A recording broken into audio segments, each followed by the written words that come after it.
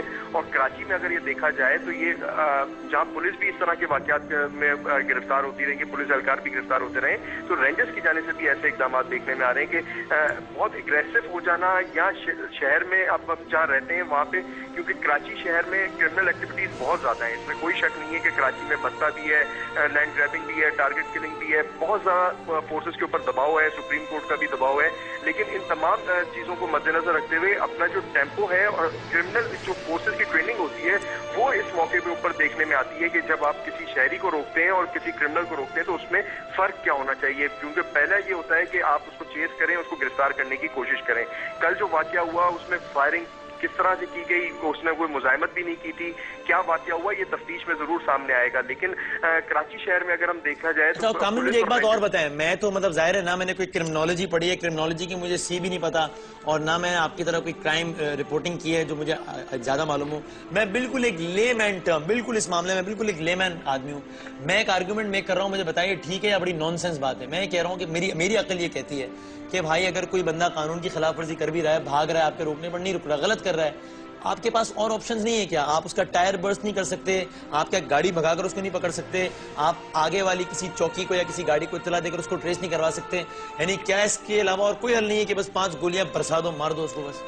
نہیں دیکھیے، بالکل آپ کی بات بالکل ٹھیک ہے، اس میں کیٹیگریز ہیں۔ اگر آپ یہ دیکھتے ہیں کہ سامنے والا جو ہے اسلحہ آپ کو شو کر رہا ہے اور آپ کو یہ خطرہ ہے کہ اس کے اوپر وہ آپ کو پہ گولی چلائے گا تو آپ اس کے اوپر فائر کر سکتے ہیں، اس کی گاڑی کو چیز کیا جا سکتا ہے، لیکن اگر آپ کو یہ پتہ ہی نہیں ہے کہ گاڑی کے اندر ہے کون اور اس کے بعد اسلحہ ہے بھی یا نہیں، تو آپ پہ پولیس اور رینجرز ہو یا کوئی بھی قانون نافذ کرنے والا ادارہ ہو، اس کے اوپر جب تک فائر کرنے کی پرمیشن نہیں ہوتی اور نہ ہی اس کو یہ فائر کرنا چاہیے تھا، نہ ہی وہ فائر کرتا اگر وہ گاڑی نہیں بھی روکی تھی، یا جو بھی واقعہ ہوا تھا اس میں کبھی بھی قطعی طور کے اوپر ایسا نہیں ہے کہ آپ آنکھ بند کر کے کسی کے نہ رکنے کے اوپر فائر کر دیں۔ اس سے پہلے بھی ایک واقعہ ہوا تھا جس میں سائٹ کے علاقے میں جو ایک موٹر سائیکل سوار نوجوان ہے، وہ رینجرز کی چوکی، کیونکہ رینجرز والوں نے ہاتھ دیا تھا، وہ نہیں دیکھ سکا تھا، وہ آگے نکل گئے تھے، تو پیچھے سے ایک اہلکار نے فائر کیا تھا، تو اس میں وہ ایک نوجوان ہلاک ہو گیا تھا، جس کے بعد اس کیس کو جو واقع کیا تھا وہ پہلا کیس کراچی کے اندر رپورٹ ہوا تھا۔ اور میں خود ایک ایسے واقعے کا عینی شاہد ہوں، اور آپ بالکل ٹھیک کہہ رہے ہیں کہ کسی کی غلطی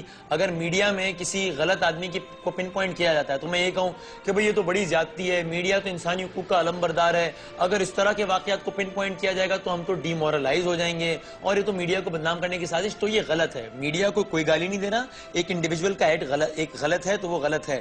اسی طرح رینجرز، ہمارے پیراملٹری فورسز، ہماری افواج سر کا تاج ہے ہمارے، لیکن کوئی بات غلط ہوگی تو اس کو پن پوائنٹ کیا جائے گا۔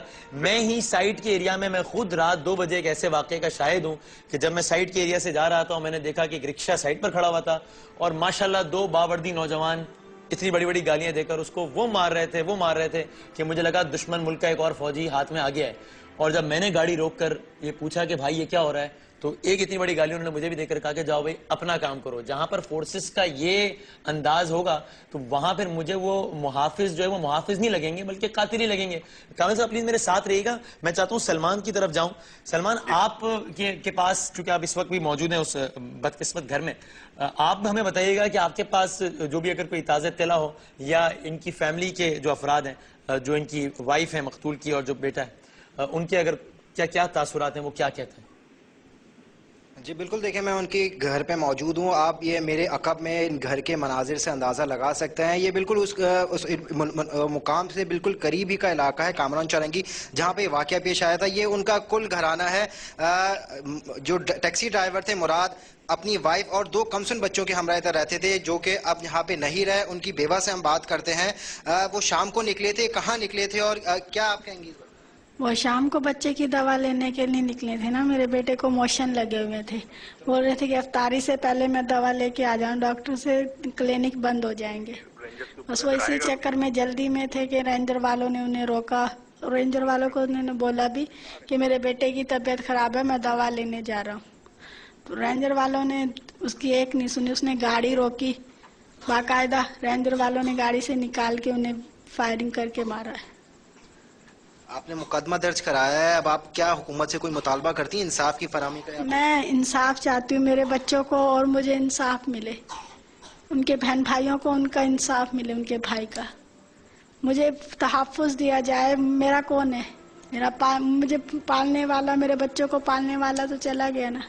مجھے حکومت سے گزارش ہے, میرے بچوں کو مجھے تحفظ دیا جائے, مجھے گھر دیا جائے, میرے بچوں کی تعلیم کے اخراجات اٹھائے جائیں, ان کے خرچے اٹھائے جائیں. میری حکومت سے یہی گزارش ہے, ان کو اعلیٰ تعلیم دیے جائے, مجھے میرا گھر دیا جائے جس میں اپنے بچوں کو لے کے بیٹھ تو سکوں. میرے پاس تو گھر بھی نہیں ہے. میرے اخراجات اٹھائے جائیں, میرے بچوں کے اخراجات اٹھائے جائیں, میرے بچوں کو انصاف ملنا چاہیے. دیکھیں آپ یہ اعتراف کے مناظر سے اندازہ کر سکتے ہیں کیونکہ مراد کی پوری دنیا ہی یہی تھی. ایک 2 کمروں کا مکان ہے جس میں رہتے تھے, 2 کمسن بچے ہیں اور اپنی وائف کے ساتھ ہی یہاں پہ رہتے تھے. اب یہ رینجرز کا واقعہ جو پیش آیا ہے اس کے بعد ان کی بالکل دنیا ہی اجڑ گئی ہے. اب بھی لوگوں کی تعزیت کا سلسلہ جاری ہے. ہم ان کے بھائی سے بات کرتے ہیں کیونکہ مراد کی آج تدفین ہوئی, نماز جنازہ انچولی میں ادا کی گئی. بھائی سے پوچھتے ہیں اب آپ کوئی تھریٹس تو نہیں ہے آپ لوگوں کو, آپ کیا مطالبہ کریں گے؟ ہم یہ مطالبہ کریں گے کہ ان کو سزا دی جائے اور ان کے بچوں کو گورنمنٹ ان کی ذرا کچھ ہیلپ کی جائے تاکہ ان کا آگے مستقبل بن سکے. تو یہ ہماری گورنمنٹ سے اپیل ہے پاکستان سے. دیکھیں اس وقت بھی تعزیت کے لیے لوگوں کی آمد کا سلسلہ جاری ہے اور ان کے مراد کی جو فیملی کا یہی مطالبہ ہے کہ حکومت ان کی مالی مدد کرے اور ان کی فیملیز کی تعلیمی مدد بھی کی جائے. جی ٹھیک ہے سلمان, بہت شکریہ آپ کا, آپ وہاں پر موجود ہیں, بہت بہت شکریہ. میرے ساتھ مظہر عباس صاحب موجود ہیں, سینئر صحافی, تجزیہ کار. اور مظہر صاحب کراچی کے پولیٹیکل ڈائنامکس کو, کراچی میں security agencies, law enforcing agencies کی کیا مینٹیلٹی ہے, سب کو بہت ڈیپلی کور کرتے رہیں. تو ان سے ذرا میں جاننا چاہتا ہوں. مظہر صاحب السلام علیکم. جی وعلیکم السلام. مظہر صاحب میں آپ سے ذرا ابتدائی طور پہ کاؤنٹر آرگیومنٹ شیئر کرتا ہوں, اور میں آپ آئی تھنک مجھ سے ایگری کریں گے, یا ظاہر آپ کا تجربہ زیادہ ہے شاید نہ کریں. اب میں آپ کو بتاتا ہوں کاؤنٹر آرگیومنٹ یہ ہو رہا ہوگا کہ جناب یہ دیکھیں نا, یہی تو مسئلہ ہے میڈیا کا, یہ 1726 لوگ دہشت گردوں نے مار دیے, اس پہ کسی نے بات نہیں کی, اس کی بیوی بچوں کو کسی نے نہیں دکھایا. حالانکہ دکھایا یہ الگ بات ہے, اس پہ بھی 1000 پرائم کیے. لیکن رینجرز کے ایک بندے نے غلطی کر دی, دیکھا میڈیا نے کیسا اچھالا, اس لیے ٹھیک ہے اگر اس شہر میں لوگ مرتے ہیں تو مریں, ہم پھر کاروائی کریں گے نہیں, اس لیے کہ ہم کاروائی کرتے ہیں تو اس میں کوئی یہ غلط کام بھی ہو جاتا ہے, اور غلط کام ہوتا ہے تو میڈیا اچھالتا ہے. اب اس کاؤنٹر آرگیومنٹ کا کیا جواب ہے؟ دیکھیے وسیم, جو بنیادی نقطہ ہے وہ یہ ہے کہ آپ کو پتا ہے کہ ہمیشہ یہ کہا جاتا ہے کہ بھلے 100 افراد کو جو ہے وہ صحیح پھانسی دے دیں, لیکن ایک آدمی کو بھی اگر آپ نے غلط پھانسی دی تو وہ پھر وہ تمام جو 100 پھانسیاں دی ہیں وہ بھی بہتر ہیں. صحیح ہے. بنیادی طور پہ جو یہاں نقطہ ہے وہ یہ کہ کیا رینجرز کے پاس شوٹ ایٹ سائٹ کے اختیارات تھے یا نہیں تھے, پہلی چیز یہ. دوسری چیز یہ کہ جو آئی وٹنس رپورٹس چھپی ہیں میڈیا میں, اس میں کہا گیا ہے کہ اس ٹیکسی ڈرائیور نے گاڑی روکی اور پھر ریورس کیا تھا اور اس کے بعد مارا گیا. اب یہ کہ نہ اس کے پاس ہتھیار تھے, جس انداز میں مارا گیا ہے وہ بالکل ایسا ہے جیسے کوئی آپ پہ فائر کرے تو آپ اس پہ فائر کر دیں, یعنی یہ اتنا بروٹل انداز میں ہوا ہے. لیکن مجھے اس کا آؤٹ کم کچھ ہوتا نظر نہیں آ رہا. اس کی وجہ یہ کہ اس سے پہلے جو کیس ہوا تھا سرفراز شاہ کا, جو اگر آپ کو یاد ہے جی, اس میں جوائنٹ جو انٹروگیشن ٹیم تھی, JIT جو ہوئی تھی, اس کی جو فائنڈنگز تھیں اس میں یہ کہا گیا کہ جی سرفراز شاہ کو جیل رینجر نے مارا ہے وہ ان دی لائن آف ڈیوٹی مارا ہے. اچھا, تو اب جس انداز میں مارا گیا تھا وہ آپ کو پتا ہے کس انداز میں مارا گیا تھا. اگر اس انداز میں اگر لائن آف ڈیوٹی ہوتی ہے تو یہ کل یہی آرگومنٹ اس کیس میں بھی آ جائے گا. کہ جی وہ روک نہیں رہا تھا اس لیے ہم نے فائر کر دیا اور وہ ان دی لائن آف ڈیوٹی تھا. اور اس سے مدر صاحب یہ ہے کیوں؟ مطلب یہ کیا ہے؟ یہ ایک انڈیویجول کی غلطی ہے یا ادارے کا مائنڈ سیٹ ایسا ہے یا یہ وہ بلڈی سیویلین والا چکر ہے یا یہ کیا ہے؟ مطلب یا پھر یہ کہ آپ سرحدوں سے شہروں میں تو آ گئے ہیں لیکن مائنڈ سیٹ ابھی بھی سرحدوں والا ہی ہے، یہ کیا ہے؟ کیا دیکھیے رینجرز بنیادی طور پہ بارڈر سیکیورٹی ہوتی ہے. ان کو آپ اتنے لمبے عرصے کے لیے آپ 1989 میں بلایا گیا تھا رینجرز کو. صحیح ہے. 1989 کے آنے کے بعد آپ کو زیادہ سے زیادہ 6 مہینے ان کو رکھنا چاہیے تھا، اس کے بعد واپس بھیج دینا چاہیے تھا. پھر کبھی ضرورت پڑتی پھر بلا لیتے. اب انہوں نے بالکل ایک پولیسنگ کا جو ہے وہ رویہ اختیار کر لیا ہے. صحیح ہے. وہ ایک پیرالل پولیس فورس بن گئی ہے اور اسی وجہ سے پولیس کے ساتھ ان کے کانفلکٹ بھی ہو گئے. یعنی پولیس جو ہے وہ رینجرز پہ بلیم کر دیتی ہے، رینجرز پولیس کو بلیم کر دیتے ہیں. تو یہ اصل میں اسی وجہ سے ہے کہ آپ نے وہ چیف منسٹر تک یہ کہتا ہے کہ جی ہمیں جواب نہیں دیتے. تو جب اتنا زیادہ کانفلکٹ ہو جائے تو پھر صورتحال خراب ہو جاتی ہے. مطلب صاحب ایک اور سینیریو رکھنا چاہتا ہوں آپ کے سامنے. رینجرز کے مطلب آپ کی اگین ظاہر ہے زیادہ آف دا ریکارڈ اور آن ریکارڈ انٹریکشن ہوتی ہوگی. ایک تاثر پھر وہاں پر یہ پایا جاتا ہے کہ ہم نے جو افراد جو کرمنلز ہارڈ کور کرمنلز پکڑے اور بالکل قانونی طریقے سے پکڑ کے قانون کے حوالے کیے، ان کے ساتھ کیا ہو گیا؟ وہ 2 مہینے بعد آزادہ دندناتے پھر رہے ہوتے ہیں اور پھر آپ میڈیا والے ہم ہی رینجرز والوں پر جو ہے وہ تنقید کرتے ہیں. اور اگر ہم اس طرح کا کچھ کریں تو پھر مطلب یہ بتائیے کہ پھر مسئلے کا حل کیا ہے؟ مطلب جو لوگ پکڑے جاتے ہیں. دیکھیے مسئلہ یہ ہے کہ اگر رینجر اور صحیح ہوگا، ہو سکتا ہے ان کا آرگومنٹ ہو، لیکن اگر رینجر کو یہ ڈیفیکلٹی ہے تو پھر رینجرز کہیں کہ واپس دے دیں. ہمیں جب تک یا تو آپ مکمل اختیار دیں اور اس میں پروسیکیوشن کا بھی اختیار دیں ورنہ ہمیں واپس بھیج دیں. اب یہاں ہو یہ رہا ہے کہ ان کے انٹرسٹ ڈیولپ ہو گئے، ان پہ الزامات یہ لگتے ہیں کہ ان کے کمرشل انٹرسٹ ڈیولپ ہو گئے اور ان کے پاس ریل اسٹیٹ بھی آ گئی ہے. انہوں نے بہت سی ایسی جگہوں پہ جو ہے اس بلڈنگز کو تقریباً لیز بھی کروا لیا. تو یہ جو ایکوزیشن ہے کیونکہ یہ اوور اسٹے جو ہے، اب آپ سیچے 89 سے تقریباً 14 سال سے رینجر جو ہے شہر میں ہے اور کوئی میجر انپٹ نظر نہیں آتا ان کا. تو اس لیے بہتر یہ ہے کہ جو خرچہ جو آپ 1 ارب روپے یا اس سے زیادہ شاید آپ سالانہ رینجر کو دے رہے ہیں اس میں آپ بہتر ڈیولپ کریں. اب تک ہونا یہی چاہیے تھا. صحیح ہے. ایڈ ہاک بیسس پہ کام چل رہا ہے، پرماننٹلی کچھ نہیں ہو رہا. سر آخری بات یہ بتا دیں، وہ سرفراز شاہ کیس کا پھر الٹیمیٹلی نکلا کیا؟ سپریم کورٹ، چیف جسٹس صاحب، سو موٹو، ڈی جی کی برطرفی، سزائے موت، پھر ان کے بھائی نے معاف کر دیا. آسان بات بتائیں کیا نکلا اس فوٹیج کا جو کہ اتنی چلی؟ کیا ہوا؟ دیکھیں وہ یہی ہوا تھا کہ انہوں نے ان کی فیملی کو اپروچ کیا، فیملی کو اپروچ کر کے ظاہر ہے انہوں نے کمپنسیٹ بھی کیا ہوگا وہ، لیکن یہ مسئلے کا خود رینجرز کے لیے اچھا نہیں ہے. دیکھیے سپریم کورٹ کا کیا فیصلہ تھا؟ سپریم کورٹ نے یہ کہا تھا کہ یہ پوری رینجرز وہ ہے. اس کے بعد ڈی جی رینجرز کو بھی تبدیل کر دیا گیا تھا، بہت ٹیکس ہوئے تھے، پھر وہ ڈی جی رینجرز واپس بھی آ گئے. اب اصولی طور پہ انہیں واپس نہیں لانا چاہیے تھا، اصولی طور پہ دوسرے کو لانا چاہیے تھا. لیکن کیونکہ اس سے آپ امپریشن کیا دے رہے ہیں؟ آپ اپنی فورس کو یہ امپریشن دے رہے ہیں کہ آپ نے جو کارروائی کی تھی وہ بالکل ٹھیک کی تھی اور جو سویلین گورنمنٹ نے جو کارروائی کی یا سپریم کورٹ نے کی وہ غلط تھی. آپ واپس لائے اس کو، آپ نے اس کو کہا کہ رینجرز والے نے جو مارا تھا بالکل ٹھیک مارا تھا، ان دی لائن آف ڈیوٹی مارا تھا. تو اس کے بعد یہ نتائج ہوتے ہیں. اس کے بعد جو ایک عام رینجرز والا ہے اس کے حوصلے بلند ہوتے ہیں اور وہ کہتا ہے کہ ٹھیک ہے اگر میں مار دوں گا تو کل میری فورس مجھے بچا لے گی. ٹھیک ہے. Thank you very much mother صاحب، بہت بہت شکریہ. آپ مجھے سلمان آخر میں بتائیں، چونکہ آپ کی ظاہر ان کے اہل خانہ سے اور سب سے بات ہوئی ہوگی اور علاقے کے لوگوں سے بھی، اب ان لوگوں میں کیا امپریشن ہے؟ یہ خوف کی فضا ہے، غصے کا عالم ہے یا کیا ہے؟ مجھے آپ بس فائنل ورڈز دیجیے گا سلمان. جی بالکل، دیکھیں علاقہ مکین خاصا غمزدہ ہیں اور خوف کا بھی شکار ہیں. ان کا یہی کہنا ہے کہ جو پولیس جس رینجرز اہلکار کو ایف آئی آر میں نامزد کیا گیا ہے خاصی شکایتیں لے کے بھی آئے ہوئے ہیں یہاں کے علاقہ مکین. ان کا یہ کہنا ہے کہ وہ جو غلام حسین جس کی ایف آئی آر درج کی ہے، جو اس واقعے میں ملوث ہے، اس کی کئی شکایتیں یہاں پہ موصول ہوئی ہیں. علاقہ مکینوں نے اعلیٰ حکام کو بھی شکایت کی گئی لیکن کوئی اس واقعے کا نوٹس نہیں لیا گیا. علاقہ مکین خاصا غمزدہ بھی ہیں اس واقعے کے خلاف اور ان کا یہ کہنا ہے کہ رینجرز کو خاصا شکایتیں بھی تھی. یہ جو متاثرہ اہلکار ہے اس کے خلاف خاصا شکایتیں بھی تھی اور خاصا پریشان بھی تھے اس اہلکار سے. صحیح. بہت شکریہ سلمان. کامل آخری 1 منٹ رہ گیا ہے، مجھے بتائیے یہ جو پیرالل فورس والا معاملہ ہے جس کی طرف مظہر صاحب نے اشارہ کیا، آپ کو بھی یہ لگتا ہے کہ یہ بھی کچھ اہم وجوہات میں سے ایک ہے اس شہر میں جاری بدامنی کی؟ وسیم صاحب، اگر یہ پیرالل فورسز جو جس میں پولیس اور رینجرز کا مظہر صاحب نے تذکرہ کیا، اگر یہ ایک ہو جائیں تو شہر میں 80% کرائم جو ہے وہ ختم ہو سکتا ہے. لیکن پولیس اور رینجرز کے بیچ کی جو رنجش ہے، اختیارات کی رنجش کہہ لیں یا یہ کہہ لیں کہ دونوں کے درمیان سب سے بڑا جو فرق آتا ہے وہ یہ آتا ہے کہ رینجرز کسی بھی پروٹیسٹ پہ یا کسی بھی اس جگہ پہ پولیس کے ساتھ تعاون نہیں کرتی یا پولیس کے کہنے پہ نہیں جاتی جہاں پر اس کو پولیس کے ساتھ کھڑا ہونا چاہیے. ادروائز آپ دیکھیں تو دن بھر رینجرز کے آپریشن جاری ہوتے ہیں، لیکن اگر پولیس کے کہیں پہ پھنسی ہوئی ہوتی ہے تو پولیس کو رینجرز کو ان کی مدد کرنی چاہیے ہوتی ہے. کوارڈینیشن دونوں کے درمیان آئیڈیل نہیں ہے اس کا مطلب. ٹھیک ہے، بہت شکریہ کامل، سلمان اور مدر صاحب، بہت بہت شکریہ. میں آخر میں ناظرین سے یہی کہوں گا، اگر افواج کے سیاسی کردار پر تنقید کی جائے تو خدا را اس کو افواج پر تنقید سے تعبیر نہ کریں.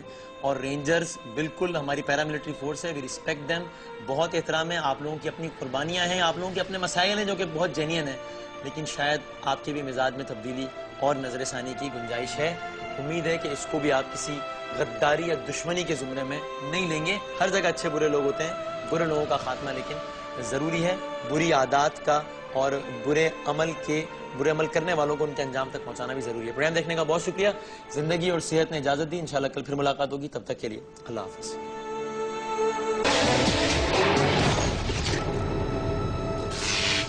اللہ کا ترازو انصاف تولتا ہے، مجرم اگر نہ بولے تو جرم بولتا ہے. ویلکم ٹو دا شو، میں ہوں فضا سلیم اور آپ دیکھ رہے ہیں پروگرام جرم بولتا ہے. جنات بلائیں آسیب اور سائے سے چھٹکارا دلاتے، روحانی علم اور قوتوں کے بلند و بانگ دعوے کرتے، پیروں کے اصل چہرے سے اگر نقاب ہٹ جائے تو بہت ہی بھیانک شکل سامنے آتی ہے.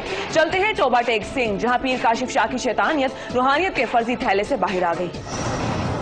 جی فضا، اس وقت میرے ساتھ متاثرہ بچی ثنا کرن موجود ہے، جس کے ساتھ ڈبہ پیر نے جو ہے مبینہ طور پر زیادتی کی اور اس کو اپنی ہوس کا نشانہ بناتا رہا. بیٹا، آپ کب سے اس کاشف شاہ کو جانتی ہے، پیر کو؟ جی ہمیں 1 ماہ ہو گیا ان سے علاج کرواتے ہوئے. کیا آپ کو کیا مرض تھا؟ جی مجھے پاؤں کی کسے آسیب کا سایہ تھا. اچھا، پھر؟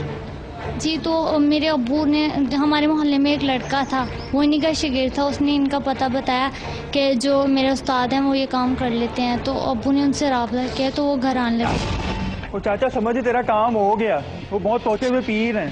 یار تو مجھے ابھی لے کے چل، ہمارے گھر میں تو بڑی آفت آئی ہے یار. ان مناظر میں نظر آنے والا آدمی ثنا کرن کا باپ ہے، جس کی ذہنی حالت ٹھیک نہیں اور جسے لوگ عموماً جنات کا سایہ کہتے ہیں.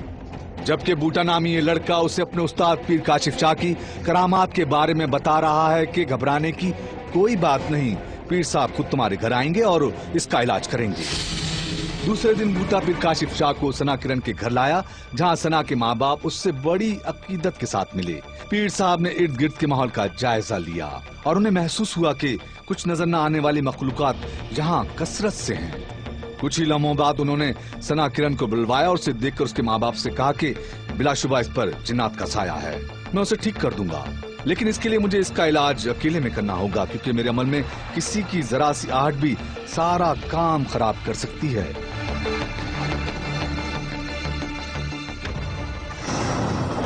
سائے کی کاٹ روز کا معمول بن چکا تھا. اکیلے میں کیا جانے والا دم ثنا کو نشہ اور چیزیں کھلا کر بے دم کرنا تھا اور پھر کھیلا جاتا وہ شیطانی کھیل جس کے لیے پیر کاشف اس گھر میں آیا تھا.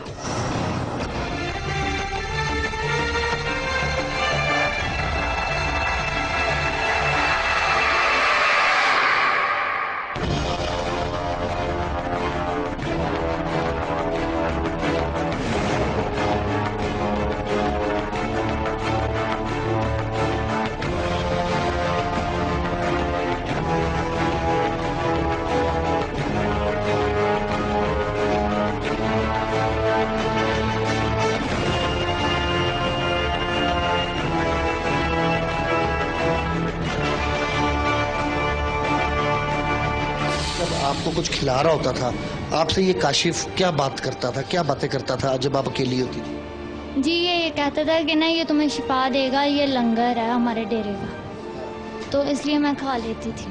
پھر اور کیا باتیں کرتا تھا، اور کچھ کہتا تھا؟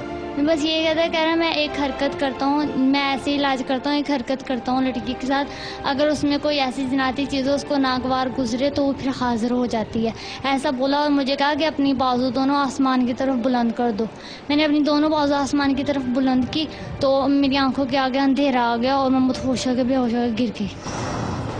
افسوسناک اور قابل مذمت بات یہ ہے کہ اس وحشی نے اس کی عزت اور عصمت کو تو پہلے ہی نوچ لیا، اور اب اس درندے نے ثنا کی زندگی کو ہمیشہ کے لیے نہ ختم ہونے والی اذیت بنانے کا فیصلہ کر لیا. باوجود اس کے کہ پیر کاشف شاہ کئی دنوں سے روحانی علاج کے بہانے ثنا کرن کی عصمت تار تار کر رہا تھا، اس نے ایک اور چال چلی. ثنا کے ماں باپ جو جعلی پیر کو اپنا مسیح سمجھ رہے تھے، اس نے کہا کہ تمہاری بیٹی کو جنات نے کسی قابل نہیں چھوڑا، اب اس سے کوئی شادی نہیں کرے گا، لیکن میں قربانی دینے کے لیے تیار ہوں. میں تو اسے قبول کر لوں گا، لیکن یہ سب جلدی کرنا ہوگا، اگر یہ 3 دن مزید کنواری رہی تو مر جائے گی. ثنا کرن کے والدین اپنی بیٹی کی زندگی کے سوا کیا چاہتے، انہوں نے اس رشتے پر ہاں کرنے میں ذرا بھی دیر نہ لگائی. شادی کے بارے میں اس نے آپ سے کہا تھا کہ میں شادی کرنا چاہتا ہوں، یا آپ کی والدہ نے کہا تھا کہ تم شادی کر؟ نہیں، انہوں نے ہمارے گھر والوں سے اور مجھ سے بولا کہ تمہارے ساتھ جناتی چیزوں نے ایسا کر لیا ہے، زیادتی کر لی ہے، اس لیے تم اب کسی کے قابل نہیں ہو اور میں تمہیں قبول کر لوں گا. تو ہمارے گھر والوں سے کہا کہ 3 دن کے اندر اندر اگر یہ کنواری رہی تو یہ مر جائے گی، اس کی شادی میرے ساتھ کر دو. تو میرے گھر والوں نے مجھے بچانا چاہا اور اس کام کے لیے ہاں بول دی. پھر کیا ہوا؟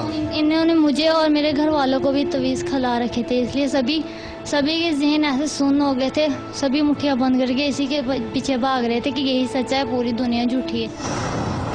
وہ دن آ چکا تھا جب جعلی عامل کے ساتھ ثنا کرن کا نکاح پڑھایا جانا تھا.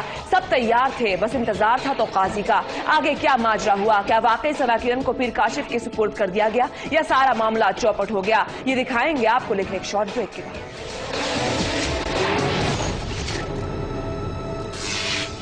Welcome back. خدا کی لاٹھی بے آواز ہے، یوں تو چالاک جعلی پیر کے سب تیر عین نشانے پر لگے، مگر اب کی بار نشانہ لگانے کی باری پولیس کی تھی. اہل علاقہ کی زبانی خبر مقامی پولیس تک پہنچی تو پیر کاشف کا برا وقت شروع ہو گیا.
کرنے والے تھے اور مولوی کو بلایا ہوا تھا. راستے میں مولوی کو پولیس والوں نے گھیر لیا، نہیں آنے دیا، وہ بھاگ گیا، تو اس لیے ان کو گھر سے پکڑ لیا پولیس والوں نے. آپ سمجھتے ہو کہ صحیح کیا پولیس نے؟ جی بالکل ٹھیک کیا، بہت اچھا کیا پولیس والوں نے پکڑ کے. میں تو برباد ہو گئی ہوں، کسی اور بہن بیٹی تو بچ گئی ہے نا. یہ آپ کے چہرے پر نشان کس چیز کا ملے؟ جی جب مجھے دورہ پڑتا تھا نا، یہ رات کو، یہ کل رات ہی میرے ساتھ واقعہ ہوا ہے. مجھے دورہ پڑا نا، تو جب میں صبح اٹھی تو دونوں طرف میرے زخم تھے اور کھرینڈ آئے ہوئے تھے. آپ کو لگتا ہے کہ آپ پہ کوئی جنات ہیں یا کچھ اور اثر بھی ہو سکتا ہے، کوئی بیماری بھی ہو سکتی ہے؟ کوئی علاج کروایا؟ جی مجھ پہ کثر تھی، پورا محلہ میری چیخیں سنا کرتا تھا جب میری اتنی بری حالت ہو جاتی تھی. اس لیے میرے امی ابو سے بھی نہیں دیکھا گیا تو انہوں نے ایسا کیا. تو ہمیں کون سا پتا تھا کہ یہ آدمی ایسا نکلے گا. جب نکاح ہو رہا تھا کیسے روکا گیا نکاح، اور اس نے نکاح کروانے کے لیے آپ کو کیا کہا تھا کہ میرا نکاح کروایا جائے، یا آپ لوگوں نے اس کے ساتھ نکاح؟ اس نے کہا تھا بھی اگر تسی یہ نکاح میرے نال نہیں کرو گے تو یہ مر جائے گی، یا یہ نال کوئی اور نہیں نکاح کرے گا، جڑا کرے گا وہ 2-3 دن بعد انہوں چھوڑ دے گا. کہ اگر میں یہ نال کر لاں گا نکاح تو میں ساری زندگی نبھاؤں گا. پولیس نے